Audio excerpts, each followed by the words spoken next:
Oui, merci, Monsieur le Président. Nous avons d'un côté en Syrie la pire des guerres qui soit, c'est-à-dire une guerre civile, et nous avons de l'autre côté une communauté internationale que je trouve absolument impuissante à agir. Et donc je trouve qu'ici, nous devrions, me semble-t-il, nous concentrer sur ce que nous pouvons et sur ce que nous devons faire. Il y a deux urgences, évidemment. L'urgence humanitaire, tout le monde en a parlé. Il faut, Hélène Flautre l'a très bien dit tout à l'heure, acheminer, ça c'est extrêmement concret, l'aide humanitaire dans les zones libérées, et en passant par la coalition et par l'ASL. Et ça, c'est concrètement absolument possible.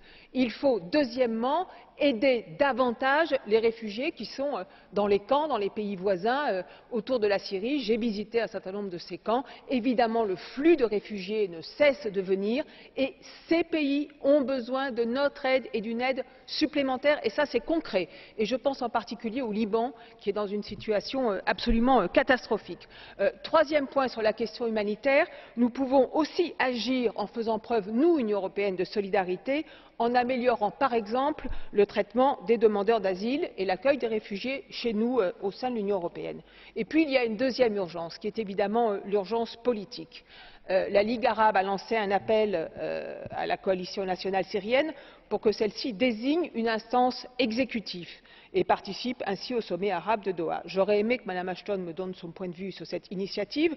Moi, je pense très important que les forces d'opposition syriennes se dotent d'un véritable gouvernement. Et je pense fondamental que nous pesions de tout notre poids, que l'Union européenne veille avec eux à ce que cette opposition inclue et intègre l'ensemble des communautés ethniques et religieuses dans son projet politique pour la Syrie.